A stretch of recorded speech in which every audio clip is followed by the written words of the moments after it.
siang, selamat datang di Bahas Perkara. Saya Trian Utami, penggagas Bahas Perkara. Kemampuan dalam mengatur waktu akan sangat berperan penting dalam segala hal. Manajemen waktu yang baik akan mampu membawa fokus dan perhatian pada target pencapaian. Siapakah narasumber kita hari ini? Saksikan Bahas Perkara, manajemen waktu, belajar, dan organisasi. Oke, kali ini saya sudah bersama dengan salah satu aktivis organisasi yang tentunya telah membuktikan betapa eratnya kaitan organisasi dan lingkungan sosial. Sudah ada Kak Muhammad Zikri Ramadan selaku Demisioner Ketua Ikatan Senat Mahasiswa Farmasi Indonesia ya? Betul. Ya, baik. Sekarang sibuknya apa nih? Sekarang sih alhamdulillah baru lulus kuliah ya, dan sekarang udah mulai kerja juga di Badan POM Pusat, Badan Pengawas Obat dan Makanan Pusat di Jakarta. Oke. Menurut kakak seberapa penting sih organisasi gitu? Ya, kalau misalnya kita bicara organisasi ya, ini lingkupnya dan cakupannya pasti bakal luas. Sebenarnya kalau misalnya kita hanya ngobrol di podcast saja dengan waktu yang terbatas, ini mungkin hanya beberapa hal yang akan kita bahas. Karena yang namanya organisasi itu sangat luas dan bahasanya tentu akan sangat panjang. Tapi kalau misalkan saya langsung diminta bicara terkait dengan seberapa penting organisasi, saya harus katakan bahwa organisasi ini sangat penting. Organisasi ini sama pentingnya dengan kalian masuk PTN. Organisasi ini sama pentingnya dengan nilai kalian 100. Ya. Jadi kalau misalkan ditanya nih, Kak, lebih penting mana sih antara nilai 100 masuk PTN atau organisasi? Sama. Ya, sama. Kenapa? Karena ketika misalkan teman-teman masuk PTN, pasti teman-teman punya keyakinan bahwa dengan saya masuk PTN, itu akan menghubungkan saya dengan masa depan. Dan ketika teman-teman bicara juga atau dalam mindsetnya, saya harus nilai 100, saya harus IPK 4, biar menghubungkan saya dengan masa depan. Itu silahkan, real dan itu benar. Tapi di organisasi pun sama. Ketika teman-teman berorganisasi, jangan salah bahwa organisasi pun bisa dan sangat mungkin untuk menghubungkan teman-teman dengan masa depan. Jadi kalau misalkan seberapa penting organisasi, ya saya katakan organisasi sangat-sangat penting sekali. Kenapa? Selain yang tadi organisasi bisa menghubungkan kita dengan masa depan, organisasi juga bisa memberikan dampak manfaat yang sangat besar untuk kita. Salah satu contohnya nih, banyak soft skill yang saya dapatkan ketika saya ikut organisasi, dan itu tidak saya dapatkan di ruang kelas. Bahkan mungkin sebaliknya, soft skill yang saya dapatkan di organisasi bisa saya pergunakan di dalam kelas. Salah satu contoh nih misalkan, orang-orang yang sudah terbiasa berorganisasi, biasanya mereka akan lebih pandai ketika mereka melakukan public speaking. Karena mereka terbiasa dengan itu. Kemudian, orang-orang yang ada di organisasi, biasanya mereka lebih pandai untuk time management, ya, untuk mengatur waktu. Karena mereka sudah terbiasa untuk melakukan itu. Sehingga dalam proses pembelajaran, harusnya ketika presentasi, mereka lebih jago. Kalau misalkan mereka benar-benar memanfaatkan organisasi sebaik mungkin. Dan harusnya, ketika mereka mengerjakan tugas, itu mereka akan lebih bijak mana tugas yang harus dikerjakan lebih dahulu, mana tugas yang harus bisa saya tunda gitu kan. Kenapa? Karena mereka udah memiliki time management yang cukup bagus. Dan yang terakhir adalah ketika kalian berorganisasi, manfaat yang akan kalian rasakan adalah kalian akan lebih cepat untuk merespon sesuatu gitu ya. Kenapa? Karena kalau kalian berorganisasi, kalian otomatis akan dituntut dengan adanya proker, kemudian juga dengan adanya tuntutan-tuntutan yang lain yang memang harus segera menyelesaikan visi misi dan proker kalian. Artinya kalian harus terus-terusan didorong untuk cepat menyelesaikan apapun. Nah, ketika kalian selesai berorganisasi atau kalian beriringan, ketika kalian masih menjadi aktivis, di luar kesampingan, di luar kesibukan organisasi, kalian pun akan menerapkan hal yang sama gitu, karena kebiasaan. Biasanya orang yang tidak berorganisasi, misalkan mereka kebanyakan santai dan lain sebagainya, tapi saya yakin orang-orang yang berorganisasi, kemudian berorganisasinya tidak hanya sekedar ikut-ikutan, tapi benar-benar melibatkan diri dan mindsetnya ada di sana. Saya yakin mereka akan berbeda lah dengan orang-orang yang dalam tanda kutip mereka cuma organisasinya ikut-ikutan atau bahkan tidak ikut organisasi sama sekali. Ya, jadi dalam tindakan apapun mereka akan lebih cepat merespon. Jadi mungkin kalau organisasi itu bisa double fungsi juga ya? Iya, betul. Organisasi bisa double fungsi juga. Jadi jangan sampai ada yang pikiran kayak gini, Kak, gimana sih? Saya tuh sebenarnya pengen organisasi, tapi saya tuh nggak mau IPK saya misalkan turun gitu ya. Saya pun ikut organisasi pengen gitu, tapi saya tuh nggak mau misalkan nilai sekolah saya turun gitu ya. Itu adalah mindset kuno gitu kan saya bilang. Kenapa? Karena kalau misalkan mindset kekinian, kita harus berpikir bahwa dua-duanya harus kita ambil gitu. Dua-duanya harus kita bawa. Kalau misalkan teman-teman bisa menempatkan salah satunya ini hanya bisa menempatkan salah satunya saja, menurut saya itu masih kurang. Tapi kalau teman-teman bisa mengklopkan antara keduanya, pendidikan dan organisasi, ini orang-orang yang sangat luar biasa gitu. Mampu balance. Iya, mampu balance gitu. Karena yang mungkin tadinya hanya berpikir dia mampu melangkah ke masa depan hanya dengan nilainya, saat ini dia akan memiliki pendorong yang lebih kuat lagi gitu. Artinya akan bisa lewat sini atau lewat sini, dan itu membuat masa depan dia lebih yakin lah, saya bilangnya lebih yakin akan lebih terarah gitu. Karena pertama dari segi hard skillnya dia cukup bagus gitu, dengan adanya nilai yang sempurna, dalam hal ini mungkin 90 atau IPK-nya 4 ya, bahkan 39 dan sebagainya gitu. Ditambah lagi soft skill dia yang bagus juga nih, public speaking-nya bagus, time management-nya bagus gitu kan, mampu bekerja secara tim, merespon sesuatu dengan cepat, itu akan menjadi sesuatu yang klop ketika misalkan ini bisa dilakukan secara bersamaan. Iya, jadi kalau mungkin ketika kita tidak bisa ikut organisasi, mungkinnya yang belum punya kesempatan berorganisasi, kita mungkin ada istilahnya bisa tergerus oleh zaman juga ya? Iya, betul, sangat bisa tergerus oleh zaman. Soalnya kan apalagi di organisasi mungkin akan lebih banyak lagi dilatih untuk public speaking, ataupun bekerja sama dengan baik juga. Dengan baik. Karena yang baik itu kan bukan sebagai bos, tetapi bisa menjadi seorang pemimpin ya. Betul. Yang baik itu adalah bisa menjadi seorang pemimpin. Iya, dan di organisasi tentunya kita dididik sebagai seorang pemimpin gitu. Iya, betul. Kalau saya sering bilang kayak gini ya, ketika teman-teman bicara masalah kepemimpinan, teman-teman pasti sering dengar teori-teori dari para bangsawan atau teori dari siapapun itu, misalnya kepemimpinan adalah ABCD dan lain sebagainya. Tapi saya selalu singkat. Ketika teman-teman bicara kepemimpinan itu apa sih, saya selalu bilang bahwa kepemimpinan itu adalah pemimpin itu adalah contoh, pemimpin itu adalah panutan, pembimbing, pengurus, dan penggerak. Ya, dan itu akan teman-teman pelajari ketika teman-teman masuk organisasi. Kita nggak usah terlalu bicara luas lah, pemimpin adalah ABCD dan sebagainya, nggak usah. Kita singkat aja, pemimpin adalah contoh. Ketika teman-teman masuk organisasi, seharusnya teman-teman menjadi contoh nih untuk yang lainnya. Contoh dalam artian ya contoh yang positif, gitu kan. Kemudian panutan, role model nih. Ketika teman-teman masuk organisasi, teman-teman akan belajar dan teman-teman akan terbiasa untuk menjadi role model, ya nggak? Karena teman-teman akan malu ketika teman-teman berorganisasi, kemudian teman-teman sikapnya atau kebiasaan atau tindakan yang masih sama dengan orang-orang di luar organisasi, harusnya teman-teman malu.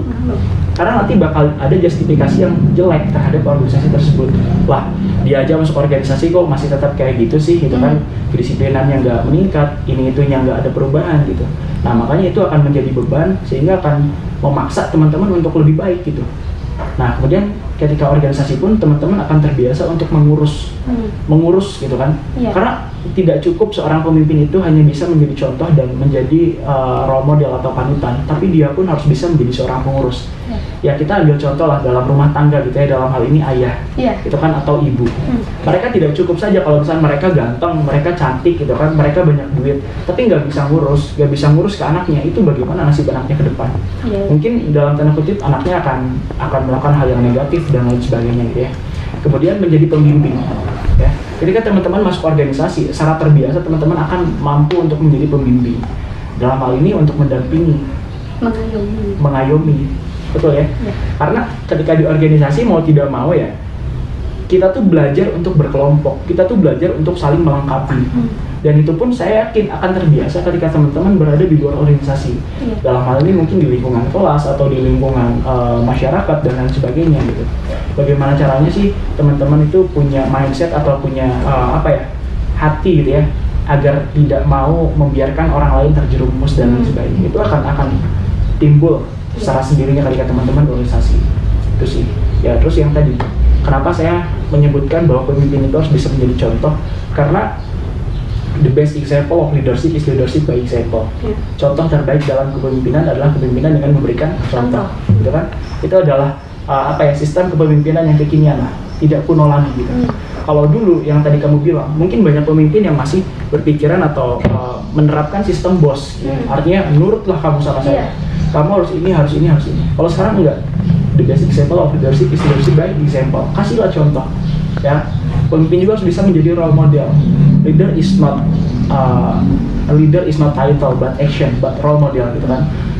si pemimpin ini bukan hanya tentang jabatannya, tapi bagaimana caranya dia bisa memberikan action, bisa memberikan example, contoh yang tadi. Kemudian juga bisa menjadikan role model, panutan untuk orang lain. Dan itu mau nggak mau teman-teman akan terbiasa dan akan memaksa diri teman-teman untuk melakukan itu ketika berorganisasi.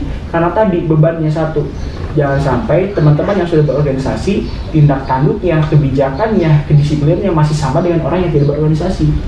Justru cara memotivasi orang lain agar dia mau berorganisasi adalah berikan sesuatu yang beda dengan mereka. Ya nggak? Itu adalah hal yang paling sederhana tapi akan membuat mereka tergugah gitu. Kesan tersendiri ada gitu. Daripada gini, ketika teman-teman nih, banyak teman-teman yang lainnya tidak mau berorganisasi, dipaksa, ayo dong masuk organisasi, nanti kamu dapat sertifikat untuk saat ini menurut saya lebih penting, tidak lebih penting dibandingkan dengan pengalaman yang akan kalian dapatkan ketika masuk organisasi. Terus gimana dong Kak cara ngajaknya? Ya yang tadi, coba tunjukkan bedanya kalian dengan mereka yang tidak ikut organisasi. Itu akan lebih sangat bermanfaat dan itu akan lebih sangat fair buat mereka. Jadi mereka mikirnya akan berpikir sendiri gitu tanpa ada paksaan. Oh iya ya, ketika saya masuk organisasi, saya bakal jadi seperti mereka. Kedisiplinan waktunya, public speakingnya, time managementnya, itu kan kecepatan dalam merespon sesuatu dan lain sebagainya. Itu yang mereka inginkan sebenarnya. Kan? Makanya itu yang harus dicontohkan oleh organisatoris handal gitu. Oke nih, pertanyaan yang selanjutnya, gimana nih caranya untuk bisa membagi prioritas antara organisasi dan kuliah gitu? Ya, terkait dengan cara membagi prioritas ya antara organisasi dan kuliah. Sebenarnya kalau masalah membagi ini tidak ada yang tepat mana yang harus dibagi. Apakah kita harus lebih memprioritaskan kuliah atau memprioritaskan organisasi atau kerja? Nggak ada. Semuanya harus kita imbang. Yang penting yang jangan sampai kita lakukan sebagai anak muda itu hanya dua. Yang pertama adalah menunda, yang kedua adalah menyanyiakan. Itu yang gagal dalam proses berorganisasi. Ya, ketika teman-teman tidak melakukan dua hal tadi, saya yakin teman-teman akan balance tanpa harus menentukan mana yang lebih prioritas. Saya yakin teman-teman akan bisa untuk memporsir kedua-duanya menjadi prioritas dari teman-teman semua. Ya, kenapa nih masih banyak yang bertanya, Kak, gimana ya cara membagi prioritas antara organisasi dan juga kuliah atau organisasi dengan sekolah atau organisasi dengan kerja, gitu ya? Sebenarnya nggak usah dibagi prioritasnya, jadikan keduanya sebagai prioritas. Yang penting teman-teman jangan melakukan dua hal yang tadi, menunda dan menyanyiakan. Ya, banyak orang yang kadang-kadang ketika berorganisasi mereka nunda tugas sekolahnya atau tugas kuliahnya, itu yang salah. Ya, dan kemudian yang kedua adalah menyanyiakan. Ketika mereka senggang dalam berorganisasi atau ketika mereka senggang dalam kuliah, mereka menyanyiakan waktu senggang itu, tidak coba untuk memporsir dirinya lebih banyak melakukan hal yang lebih positif. Dalam hal ini contoh, misalkan ketika teman-teman senggang waktu kuliah, teman-teman punya proker di organisasi, kenapa coba tidak diisi dengan proker yang tadi? Ya kan, begitupun sebaliknya. Ketika teman-teman berorganisasi, tapi teman-teman punya tugas kuliah dan organisasinya senggang, kenapa tidak coba diisi nih organisasinya? Karena saya yakin sesibuk apapun organisasi, tidak akan ada organisasi yang memporsir seseorang untuk bekerja 24 jam. Begitupun kuliah, begitupun sekolah, tidak akan ada. Ya, makanya sebenarnya kita bisa menentukan, sebenarnya kita bisa mengambil kedua hal tadi menjadi prioritas dalam diri kita. Yang terpenting kita tidak melakukan dua hal. Jangan sampai kita menunda, jangan sampai kita menyanyiakan. Menunda dalam hal ini adalah menunda tugas atau menunda sesuatu yang memang seharusnya kita kerjakan pada hari itu atau pada saat itu, dan menyanyiakan kesempatan dalam hal ini adalah menyanyiakan waktu. Itu yang jangan sampai dilakukan. Kemudian dalam membagi skala prioritas ini sebenarnya harus ada sesuatu yang dikorbankan. Dalam hal ini adalah mungkin tenaga teman-teman akan lebih terporsir, ya kan. Kemudian waktu teman-teman akan lebih sedikit untuk teman-teman santai-santai gitu kan, main HP dan lain sebagainya, main game gitu kan. Tapi jangan salah gitu, dampak positifnya ini bakal terasa di masa depan, gitu ya. Karena teman-teman tidak ada kenyamanan dalam perubahan. Itu harus digarisbawahi. Ketika teman-teman ingin berubah menjadi lebih baik, dalam hal ini ikut organisasi, ikut sekolah dengan benar gitu ya, itu kan akan membuat teman-teman tidak nyaman. Tapi jangan salah, teman-teman akan berubah. Gitu kan, teman-teman akan semakin dewasa, menyikapi sesuatu akan lebih bijak. Ya kan? Dan sebaliknya, tidak ada perubahan juga dalam kenyamanan. Kalau teman-teman terus-terusan berada dalam zona nyaman teman-teman, dalam hal ini ya udahlah saya mah kuliah aja, atau ya udahlah saya mau belajar aja, habis belajar nongkrong di warung ngopi dan sebagainya, oke, sah-sah saja gitu kan. Cuman untuk perubahan yang signifikan ini sangat susah gitu. Kenapa? Karena tadi yang saya sebutkan, tidak ada perubahan dalam kenyamanan. Ya nggak? Itu pun kayak gitu, misalnya teman-teman terlalu nyaman di organisasi, saya yakin tidak akan ada perubahan yang signifikan dalam akademik teman-teman. Makanya harus balance yang tadi antara keduanya, gitu kan? Iya. Saya jadi mapres kemarin di kuliah 2018, tapi saya juga bisa jadi sekjennya. Itu tadi ya, saya selalu punya prinsip bahwa saya jangan sampai menunda dan saya jangan sampai menyia-nyiakan. Iya. Dan saya yakini dalam hati saya bahwa ya nggak apa-apa lah, waktu tidur saya tersita, tenaga saya terporsir gitu kan, waktu saya banyak yang dipakai juga buat kegiatan ini, tapi saya yakin akan ada perubahan besar dalam diri saya. Dan teman-teman juga harus yakin bahwa kebiasaan yang teman-teman lakukan pada saat muda itu akan menjadi kebiasaan teman-teman saat tua nanti. Itu yang sebenarnya memotivasi saya, dan saya semakin tertantang nih untuk melakukan hal yang positif, untuk aktif di kegiatan sosial, untuk aktif di kegiatan politik, di organisasi, di akademis juga gitu ya. Kenapa? Karena saya ingin masa depan saya nanti, masa tua nanti saya ingin ya udah seperti ini gitu. Jangan sampai turun, dan itu jadi motivasi buat saya. Contoh lah kayak gini. Saya sekarang jadi mahasiswa, jadi ketua nih se-Indonesia gitu kan, farmasi se-Indonesia. Harusnya ini bakal jadi motivasi buat saya di masa tua. Kemarin aja masih muda saya bisa kok jadi ketua. Masa sih masa muda nanti saya akan turun gitu kan. Nah itu akan jadi beban moral dan akan membuat saya semakin beringas untuk bergerak gitu kan. Nah itu sih makanya ketika disuruh mana sih yang paling prioritas antara organisasi dan akademik, dua-duanya harus kita ambil. Dan itu bisa dilakukan, yang penting jangan melakukan dua hal tadi, menunda dan menyia-nyiakan. Jadi kita istilahnya nggak selalu mengikuti arus lah gitu. Iya, betul. Tidak harus selalu mengikuti arus. Justru dengan kita punya keyakinan bahwa kita bisa A dengan organisasi, kita bisa B dengan pendidikan, itu akan lebih membuat diri kita semangat gitu. Yang penting tadi lah patokannya. Ketika teman-teman nih, misalkan siapa di sini, misalkan kamu nih jadi ketua OSIS atau siapapun yang jadi ketua OSIS kan, harusnya ada motivasi nih. Saya waktu SMA jadi ketua OSIS, masa nanti pas kuliah saya tidak masuk apa-apa? Harusnya kan yang namanya hidup itu, kalau teman-teman bener memplanning hidup teman-teman ingin terus-terusan progresif, dalam hal ini berarti meningkat, harusnya ada peningkatan dong. SMA ketua OSIS, harusnya kuliah tuh minimal ketua himpunan atau ketua BEM gitu kan. Terus sehingga nanti akan naik, misalkan setelah jadi ketua BEM, saya karena jurusannya SIP ilmu politik, saya naik lah misalkan ketua partai di PC misalnya, atau misalkan ketua Dinkes atau ketua apapun itu. Jadi sehingga ada motivasi lebih gitu. Sampai nantinya mungkin teman-teman jadi pejabat atau jadi apapun itu yang bisa bermanfaat juga. Tapi intinya sebenarnya yang saya sampaikan itu bukan artinya kita harus egois dengan apa yang kita inginkan di masa depan. Tidak, tapi justru malah harusnya memotivasi gitu. Jangan sampai masa depan kita tuh malah dalam tanda kutip punten ya gitu, lebih jadinya turun gitu dari masa muda kita. Justru harusnya masa depan tuh malah lebih menanjak gitu kan. Jangan sampai kita masa muda di atas sebagai ketua organisasi farmasi di Indonesia misalnya, tapi masa tua nanti malah turun. Nah itu yang jangan sampai terjadi gitu. Jangan sampai sia-sia. Jangan sampai sia-sia apa yang sudah kita perjuangkan gitu. masa muda. Nah betul itu. Makanya tadi saya sampaikan organisasi ini harus menjadi penghubung saya dengan masa depan. Misalkan cita-cita saya masa depan ingin jadi wali kota Tasik nih, gitu kan. Dan dulu saya sempat ngomong dan ngobrol juga waktu SMK, wah pokoknya ini saya harus jadi wali kota Tasik gitu kan. Nah ya dengan step-step yang saya lakukan ya mudah-mudahan gitu kan, mudah-mudahan video ini akan dilihat saya 10 tahun ke depan ya atau beberapa tahun ke depan, dan mudah-mudahan bisa membuktikan juga gitu. Udah ada patokan ya, udah ada iya gitu, jadi ada motivasi lah buat diri saya sendiri gitu. Kemarin saya ketua OSIS, ya nanti saya bakal jadi ketua di Tasik, ketua apa ya, ya udah wali kota lah. Dulu saya ngomong kayak gitu tuh waktu saya jadi ketua OSIS di sini gitu. Next ke pertanyaan yang selanjutnya ya. Penting nggak sih bikin daftar yang harus dikerjakan, atau istilah kerennya tuh to-do list gitu? Penting banget ya, penting daftar yang mau dikerjakan tuh penting banget. Makanya itu tuh sangat berpengaruh terhadap time management kita. Ya apapun yang kita lakukan biasanya saya selalu mencatat dan menargetkan gitu. Bahkan untuk segala sesuatu misalkan, artinya bukan saya egois dengan diri saya gitu ya. Saya ingin diri saya ini lebih progresif, lebih signifikan, ada perubahan hari per hari, minggu per minggu, bulan per bulan gitu ya. Sehingga list yang tadi itu sangat penting untuk dibuat. Misalkan nih minggu ini saya ingin berubah dalam hal ini, ya udah di list aja. Jadi ada target. Oh iya ya, ternyata minggu depan tinggal evaluasi nih. Evaluasi before, evaluasi afternya kayak gimana. Misalkan sebelumnya itu saya kayak gini nih, tapi setelah saya punya list ini, kemudian saya target seminggu selesai, saya berubah. Dan evaluasi ke depannya kayak gimana, dibuatnya terus. Itu sangat penting. Pertanyaan yang selanjutnya, gimana sih langkah untuk bisa meningkatkan manajemen waktu supaya bisa lebih baik dari hari ke harinya gitu? Yang namanya manajemen waktu itu bukan hal yang mudah ya, dan bukan hal yang susah juga. Tergantung bagaimana caranya mindset kita ini benar-benar mau berubah. Sebenarnya segala sesuatu yang kita lakukan itu, kita akan lebih bersemangat untuk melakukan, atau kita akan lebih semangat untuk mengerjakan kalau sudah ada motivasi yang masuk dalam mindset kita. Motivasinya itu adalah perubahan, atau motivasinya itu adalah prestasi. Ya nggak?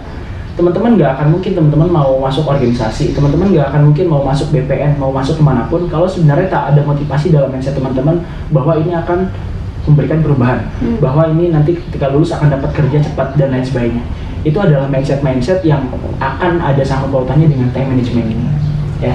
Jadi ketika teman-teman mau bikin time management, atau teman-teman mau mengatur time management yang bagus, baik dalam belajar atau dalam berorganisasi, salah satu kuncinya itu adalah tadi, motivasi apa yang teman-teman ingin dapatkan, motivasi apa yang ingin teman-teman dapatkan.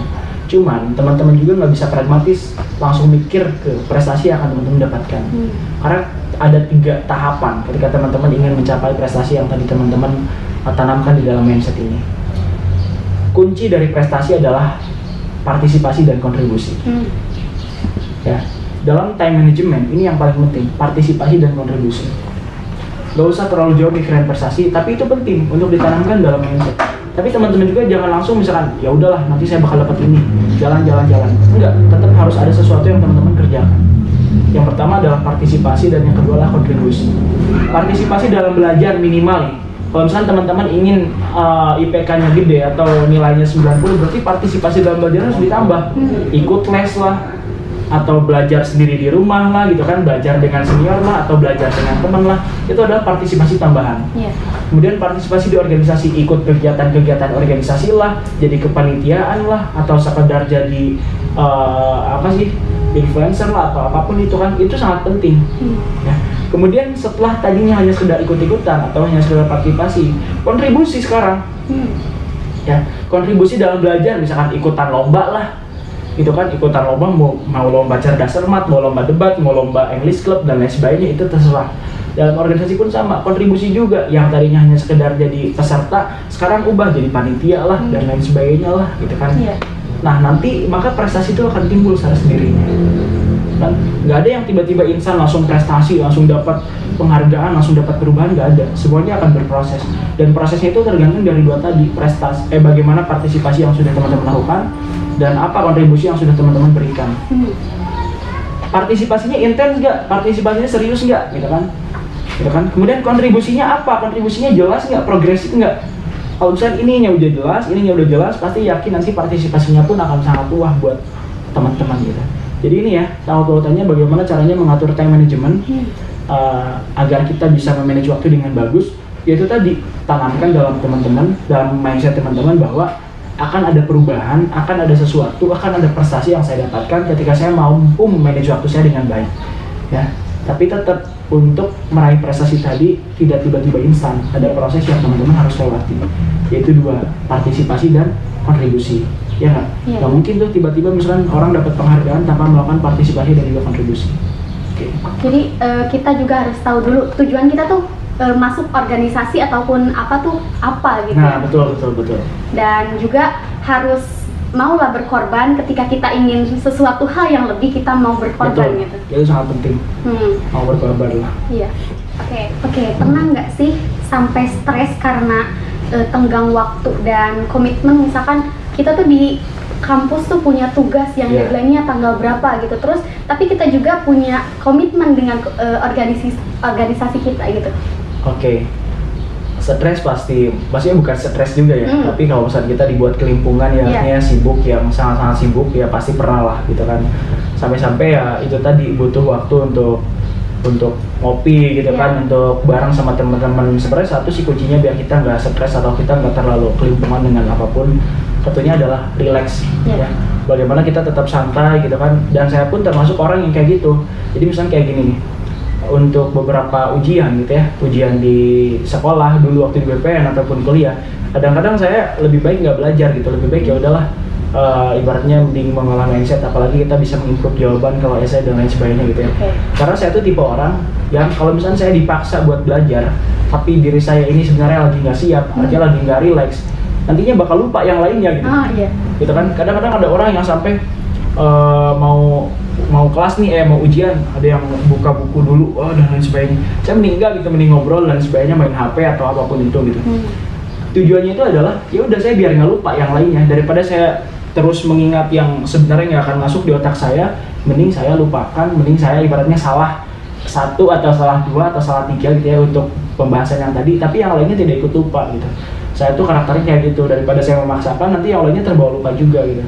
Jadi kalau misalkan ditanya apakah pernah stres lain sebagainya, ya mungkin kalau stres kan bahasanya terlalu ngeri juga ya, saya jadi stres gitu ya.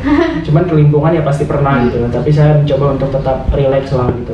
Dinikmati aja. Iya, dinikmati aja, dan ini bagian dari resiko lah yang saya ambil gitu. Ketika teman-teman mau sibuk di sini dan sebagainya.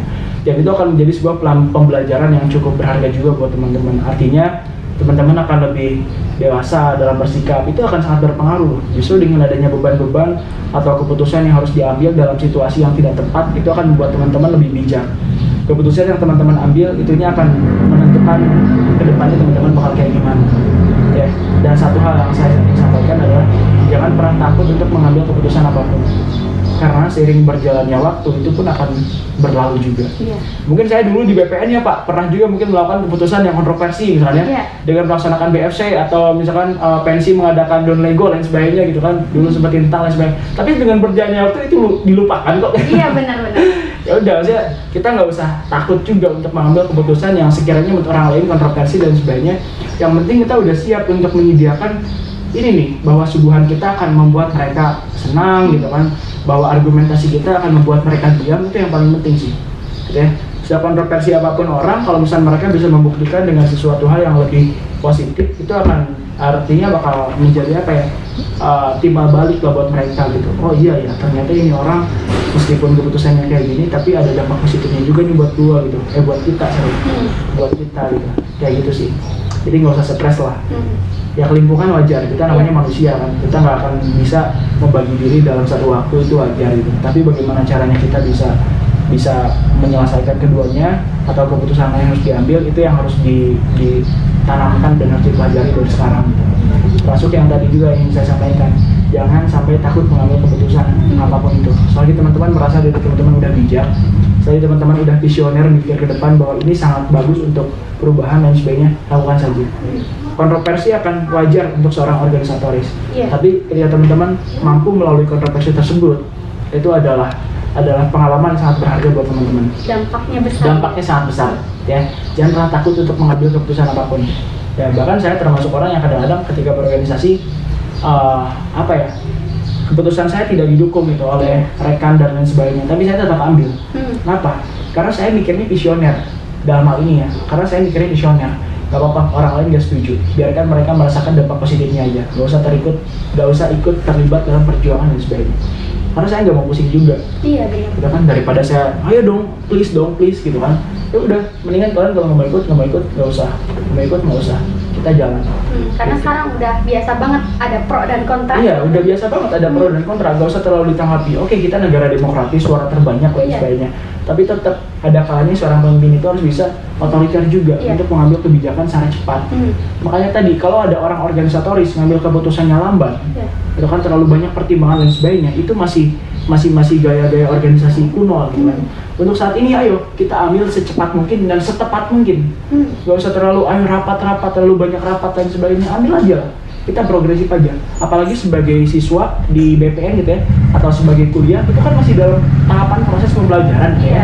Nggak terlalu ngaruh untuk bangsa ini gitu kan. Wajar lah ya. Wajar gitu kan, daripada kalian lagi kuliah, wah sibuk rapat sampai berapa kali dan lain sebagainya gitu kan, atau selagi siswa juga rapat dan sebagainya, tapi keputusannya nggak ada. Justru itu yang sangat-sangat tidak diharapkan. Saya tuh tipe orang yang yaudah sekali rapat jadi gitu. Kayak dulu ya udahlah, kita pokoknya pengen down Lego ya Pak ya. Padahal ini dulu pengennya 5 minute, tapi saya pengennya down Lego. Pokoknya selagi saya down Lego gitu. Oke. Sekarang mau minta motivasinya dong biar buat teman-teman di rumah, apalagi untuk organisator ya Kak, supaya mungkin mereka lebih yakin dan semangat karena banyak sekali yang aku tuh takut katanya dijauhi teman karena mungkin pasti akan selalu ada beda pendapat dikit-dikit lah ya Kak. Gimana sih? Betul. Ini saya sedikit cerita juga. Apalagi jadi OSIS. Jadi OSIS tuh kadang-kadang selalu citranya tuh buruk di siswa gitu ya. Kalau misalnya siswanya yang mereka pro terhadap perubahan, artinya pro terhadap kebijakan yang sinergis yang keren gitu ya, itu mereka bakal setuju. Tapi kan banyak juga nih siswa-siswa yang kadang-kadang udah mindsetnya mereka kotor aja terhadap OSIS, tukang razia, tukang nyukur rambut, tukang lapor ke Pak Yunus gitu kan. Apa sih bagian apa sih? Bakal urusan kesiswaan dan lain sebagainya gitu kan kalau dulu. Nah, sebenarnya itu semua bisa teman-teman kalahkan ketika teman-teman berhasil membuktikan dan mengayomi. Penting ya, itu dalam organisasi kesiswaan itu sangat-sangat penting lah. Bagaimana caranya kita bisa mengayomi dan memfasilitasi, itu yang coba dulu saya lakukan. Bahkan ketika OSIS dulu, zaman saya ketua OSIS, saya tuh malah deket ya bahasanya tuh sama preman-premannya lah gitu. Preman ini saya deketin, preman saya deketin. Kalau udah kepalanya dipegang gitu, itu bawahnya ngikut biasanya. Dan dulu ketika raja-rajaan saya terlibat dan alhamdulillah tuh tidak ada apapun gitu ya. Dan yang penting adalah kalau mau jadi organisatoris ya udah berani, dan itu resiko gitu. Gak usah takut misalnya dijauhin teman gara-gara kalian ngerazia atau melakukan hal apa gitu ya. Ya udah, itu bagian dari resiko. Gitu kan. Dan satu hal yang tadi saya sampaikan juga, teman-teman harus menunjukkan sesuatu yang beda. Itu penting juga. Kalau teman-teman tidak ada bedanya dengan mereka yang tidak ikut OSIS atau tidak ikut pramuka, tidak ikut apapun, ya tetap nanti bakal teman-teman menjadi bahan serangan mereka. Nah, ngapain nih ikut OSIS? Itu aja ikut OSIS kelakuannya malah lebih jelek kayak gitu kan, gitu, malah lebih enggak dari kita gitu kan. Terus apaan sih ikut pramuka, itu aja tindakannya malah lebih kayak gitu kan. Itu yang merusak citra OSIS dan citra pramuka itu sebenarnya orang-orang kayak gitu gitu. Makanya penting dulu diadakan LDKS dulu kalau di OSIS gitu kan, diadakan sampai MPLS dan lain sebagainya. Itu penting. Kenapa? Karena orang-orang yang masuk OSIS itu jangan sampai sembarangan. Butuh orang-orang yang benar-benar bisa memajukan citra OSISnya, bisa memajukan prokor OSISnya, dan juga untuk pribadinya dia sendiri. Ya. Dan juga sebagai orang-orang organisatoris yang sekarang sudah tercemplung dalam organisasi, yang sudah ikut terlibat di banyak organisasi, teman-teman jangan khawatir, teman-teman jangan insecure juga. Banyak teman lain yang misalkan santai hidupnya dan sebagainya, atau teman-teman kadang-kadang merasa insecure, aduh saya dari BPN, bisa nggak ya saya jadi ketua IPOSISTAS, ketua OSISTASI gitu ya. Sangat bisa, nggak usah insecure. Ya. Saya pun dari PTS, saya bisa kok jadi ketua gitu kan. Banyak staff saya yang bahkan dari PTN juga, kampus-kampus ternama gitu kan. Nggak usah insecure, karena background is nothing. Ya, latar belakang tuh tidak berpengaruh. Yang berpengaruh itu adalah kemampuan kita, adalah sesuatu yang bisa kita jual, ya kan? Ketika misalnya mindset kita bisa kita jual, ide kita bisa kita jual, public speaking kita bisa kita jual, itu yang akan dicari oleh orang lain, bukan backgroundnya. Background nggak ada apa-apanya, ya. Bisa aja misalnya dari BPN yang dicap favorit oleh orang lain, tapi dianggap nggak ada apa-apanya. Ketika misalnya BPN tidak berani unjuk gigi, BPN tidak berani untuk mana sih mindset orang BPN itu kayak gimana, nggak akan ada apa-apanya. Dan yang paling penting untuk organisatoris adalah silahkan nikmati perjalanan, pelopori perjuangan, dan ikhlaskan pengorbanan. Itu aja sih, karena itu tidak akan pernah terlepas dari yang namanya seorang organisator. Perjalanan dalam organisasi nikmati saja, keluh kesah, dukanya, senangnya nikmati saja. Itu akan menjadi sebuah kenangan yang nantinya bakal menjadi cerita yang sangat menarik gitu ya. Mungkin untuk orang-orang yang dulunya bukan OSIS, mereka malas juga datang ke BPN ngapain gitu ya. Tapi saya yang dulunya sebagai ketua OSIS, ingin nih datang ke BPN gitu ya, untuk sekedar gimana sih BPN sekarang, pengen ngobrol sama di kelas yang OSIS kayak gimana gitu kan. Nah, itu akan menjadi sebuah cerita yang enak lah gitu. Makanya ketika kalian berorganisasi, sesulit apapun, keluh kesahnya silahkan teman-teman nikmati, senangnya silahkan teman-teman nikmati juga. Dan yang kedua adalah pelopori perjuangan. Ini yang paling susah. Silahkan pelopori perjuangan, jangan sampai organisasinya itu hanya jadi event organizer. Sekarang OSIS pun harus bisa menempatkan dirinya sebagai organisasi yang bisa memperjuangkan hak dan aspirasi siswa. Ya, salah satu dulu yang saya tanyakan nih, saya masih ingat pada ini penting. Saya tuh orang yang dulu menanyakan dana kesiswaan 10.000 digunakan untuk apa? Ya kan? Kontroversi juga, tapi nggak apa-apa, karena saya berniat untuk menyuarakan hak dan juga hak dan juga sesuatu yang harus siswa itu dapatkan gitu ya. Sehingga pada saat itu ketika saya mau pensi, ya udah, daripada kita ribet patungan dan sebagainya, mendingan saya pertanyakan aja dananya ini. Dan itu teman-teman harus berani. Ketika teman-teman masuk OSIS, masuk pramuka dan organisasi manapun, yang paling penting adalah teman-teman mampu dan berani untuk mempelopori perjuangan. Terserah jabatan teman-teman mau dicopot gara-gara teman-teman menjadi pelopor perjuangan dan sebagainya, nggak apa-apa. Kenapa? Justru ketika jabatan teman-teman dicopot, kira-kira teman-teman menyuarakan sesuatu, itu akan menjadi bumerang buat mereka dan akan menjadi kenangan indah buat teman-teman. Iya, benar. Akan lebih indah dicopot ketika teman-teman memperjuangkan sesuatu daripada teman-teman ibaratnya tidak melakukan apa-apa sama sekali gitu ya. Karena rakyat tentunya akan semakin pro gitu, akan semakin memperjuangkan gitu kan. Chef Zikri, misalnya Chef Arif dan lain sebagainya, itu bakal jadi trending gitu. Misalnya Arif ketika memperjuangkan di BPN atau dimanapun gitu ya, kemudian Arif dipecat gara-gara memperjuangkan itu akan menjadi trending topik yang sangat luar biasa, bumerang buat mereka yang mecat, dan itu akan menjadi keindahan buat Arif sendiri. Banyak yang tadinya orang yang benci si Arif, tapi gara-gara ini malah jadi banyak Chef Arif dan lain sebagainya. Ya, dan yang terakhir adalah ikhlaskanlah pengorbanan. Saya yakin teman-teman yang udah masuk di organisasi, banyak sekali pengorbanan yang sudah teman-teman lakukan. Waktu lah gitu kan, waktu sama keluarga jadi lebih sedikit. Kalau misalnya yang punya si cinta, waktu sama si cinta jadi lebih terbatas gitu kan. Makanya hal yang paling tepat adalah ajak juga si cintanya masuk organisasi. Dia nggak pada nih. Bisa. Ajaklah si cintanya masuk organisasi. Jadi biar tetap nanti balance gitu kan. Kalau ngajak keluarga ke organisasi kan nggak bisa, ya kan? Udah, makanya kan dalam organisasi ikhlaskanlah pengorbanan. Waktu akan lebih banyak tersita, tenaga akan lebih banyak terforsir, pikiran akan lebih banyak dikeluarkan, akan lebih banyak dipakai. Ya kan, otak tuh sama kayak pisau, semakin sering dia dipakai, maka akan semakin lincah juga dan liar gitu. Dan semakin liar juga dia bergaul dengan siapa, itu akan semakin luas juga wawasan gitu. Makanya ini salah satu pentingnya dari organisasi. Biasanya orang-orang yang berorganisasi wawasan itu lebih luas. Kenapa? Karena ketika di organisasi internal mereka sudah terbiasa mengolah isi otak gitu kan dengan proper dan sebagainya. Kemudian ketika ketemu lagi dengan yang lain, mereka mencoba menerjemahkan isi otaknya itu dalam public speaking, dan ibaratnya saling isi otak gitu kan. Tambah lagi wawasan, dan akhirnya ya keren lah itu. Makanya yang tadi ya, intinya saya rangkum lagi bahwa ketika teman-teman jadi organisatoris, tolong nikmati perjalanannya, pelopori perjuangan, dan ikhlaskan pengorbanan yang sudah teman-teman lakukan. Karena mungkin benefitnya nggak teman-teman dapatkan selagi masih jadi siswa, tapi nanti setelah kedepannya itu yang akan teman-teman dapatkan. Oke, nggak kerasa nih udah sampai ke penghujung acara. Barusan adalah pertanyaan yang terakhir terkait motivasi biar supaya teman-teman semangat lagi ya untuk ikut berorganisasi. Jangan takut dan harus berani unjuk gigi ketika kita memang yakin hal yang kita lakukan itu benar gitu ya. Oke, sebelum kita tutup, mau dong kalau misalkan saya bilang bahas perkara, nanti bareng-bareng bahas apapun yang penting, asik dan menginspirasi. Siap ya? Siap. Oke, bahas perkara, bahas apapun yang penting, asik dan menginspirasi. Terima kasih untuk teman-teman yang sudah menonton. Jangan lupa untuk like, komen, dan subscribe. Wassalamualaikum warahmatullahi wabarakatuh. Waalaikumsalam warahmatullahi wabarakatuh.